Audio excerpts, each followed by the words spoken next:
Kita sudah sampai di segmen terakhir dan langsung kita akan menjawab telepon yang sudah masuk. Ada Pak Thomas di Cipetes. Silakan Pak Thomas. Pak, terima kasih Mas Wiwi dan Tentara Raya. Ya, betul. Ya, saya bingung ini soal undang-undang pilkada yang baru ini. Begini, ini saya saya kok aneh itu, kok teknis begitu, yang kecil-kecil itu sudah dimasukkan di dalam undang-undang. Itu kan menyalahi sama sekali itu tripartit dari negara dan pemerintah kita. Kan harus ada pemisahan antara eksekutif, yudikatif dan legislatif. Sekarang siapa jadi pemerintah?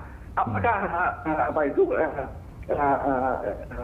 legislatif, DPR mau jadi pemerintah? Baik. Ya, pertanyaannya Pak Thomas? Ya, masalah yang menjadi ranah pemerintah itu diurus oleh legislatif. Mereka jadi matahari tambahan, ya. Terima kasih, itu saja. Baik, terima kasih Pak Thomas. Kami sudah menangkap maksud Anda. Terima kasih. Sekarang kita akan menuju ke Bapak Agus yang ada di Papua Barat. Pak Agus, silakan Pak Agus. Iya, ini dari kami dari Papua Barat. Di Papua Barat juga kan tahun 2017 juga ada pemilihan gubernur. Di sini kami kalau lihat undang-undang yang terbaru dibuat oleh DPR, ini sangat menyulitkan kami yang akan maju dari independen, yang kami akan jagokan dari independen ini. Karena Medan di Papua Barat itu tidak pada satu tempat seperti terpusat macam di Jakarta. Betul. Ini kita harus menyeberang laut, harus mendaki gunung dan lembah. Nah, kalau itu mau dipresentasikan KTP, kami di Papua mungkin tidak bisa. Tolong supaya undang-undang itu direvisi kembali. Jangan menyeluruh secara nasional, harus diperhatikan ke daerah yang lain, khususnya di Indonesia Timur. Pak Agus, terima kasih atas pendapat yang sudah disampaikan. Mas Soto, mungkin saya minta pendapatnya dari kedua penelpon tadi. Ya, ini intinya kekecewaan terhadap DPR ya, bagaimana undang-undang yang dibuat tidak merepresentasikan logika dari pemilih langsung yang mengerti kondisi di lapangan. Satu, di Jakarta, bagaimana melihat ini sebagai tanda kutip ya upaya intervensi dari pihak legislatif yang seharusnya tidak membuat aturan sedemikian teknis. Menurut saya bukan masuk ke wilayah eksekutif, tapi bagaimana anggota legislatif ini masuk ke wilayah penyelenggara pemilu secara teknis menurut saya.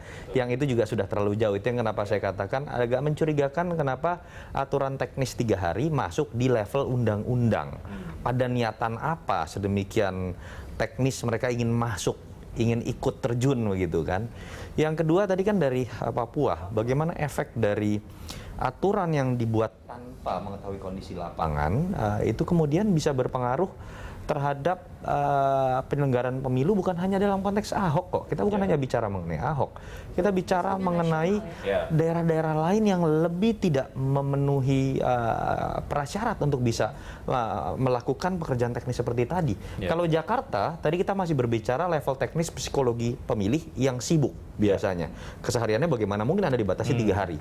Di Papua Barat, di Aceh, di Papua, Anda akan melihat bagaimana di daerah-daerah kepulauan misalnya, bagaimana Anda berbicara mengenai verifikator tidak mungkin hanya dalam waktu sehari 2 hari melakukan proses verifikasi, apalagi memaksa kemudian pemilih untuk mendatangi PPS yang mungkin saja bisa lompat pulau begitu kira-kira. Itu yang sudah disampaikan oleh Pak Agus tadi ya. Membuktikan bagaimana aturan ini tidak dibuat berdasarkan akal sehat dari kondisi lapangan yang seharusnya bisa dilihat. Baik, Mas Inggih langsung tanggapannya. Kalau dari kami pribadi sebenarnya dari teman Ahok sendiri kan ini ini pilkada lokal rasanya nasional sebenarnya. Jadi semuanya ikut campur sekarang gitu. Cuman gara-gara tidak hanya di Jakarta tapi juga di daerah. Ancaman independen kan sebenarnya bukan hal yang baru, cuman di Jakarta lebih terlihat masif gitu kan, lebih terlihat luar biasa besarnya peran masyarakat juga, makanya mungkin jadi ancaman yang menakutkan bagi partai politik gitu. Jadi kami sebenarnya mengkritisi sekali dengan DPR yang mengeluarkan RUU ini. Jadi mudah-mudahan kami dalam JR kami nanti kami bisa merevisi undang-undang tersebut. Itu harapan Baik. kami. Ya, terkait dengan tadi tahap di judicial review yang pemilih perdana di luar DPT. Iya. Sebetulnya secara jumlah ada berapa persen sih di Iya. teman Ahok? Kalau secara jumlah sebenarnya kami masih menghitung, tapi kalau diperkirakan kurang lebih di angka 20-30% pemilih pemula, artinya sangat Signifikan. signifikan Perlu sekali, diperjuangkan, ya. dan ini perlu diperjuangkan, makanya kami mengajukan gugatan di pasal 41 itu. Dan Baik. itu langkah judicial review akan diambil hari Rabu ini. Hari Rabu ini akan kami daftarkan Baik. ke Mahkamah Konstitusi. Oke. Oke, kita ke Mas Toto, mungkin ini terakhir itu kita lihat bagaimana kemudian tadi ada gerakan cuti 1 hari. Tadi kita dengar bagaimana pendapat dari para pemirsa juga seperti itu. Ini nampaknya mereka yang sebetulnya dulunya apatis terhadap politik, ini belakangan atau mungkin dari fenomena ini saja, nampaknya mereka sudah mulai melek politik, merasa berkewajiban untuk menyumbangkan suara pada memang orang yang merasa mereka pantas untuk memimpin daerah mereka seperti itu. Ya, pada akhirnya orang menyadari apatisme publik, apatisme terhadap politik tidak menyelesaikan permasalahan.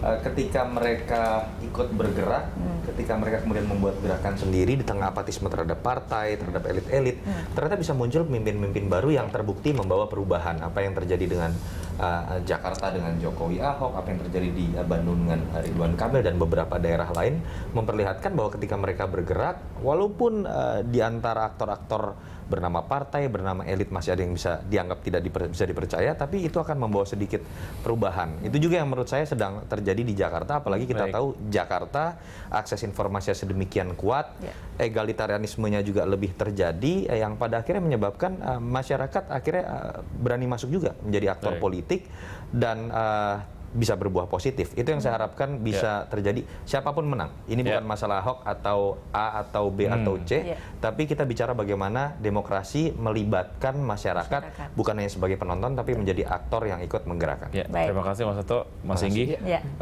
Selamat berjuang. Terima kasih. Ya, baik, pemirsa, demikianlah dialog Langstok. Hari ini Anda bisa mengirimkan informasi dan saran kepada kami lewat email di news@berita1.tv.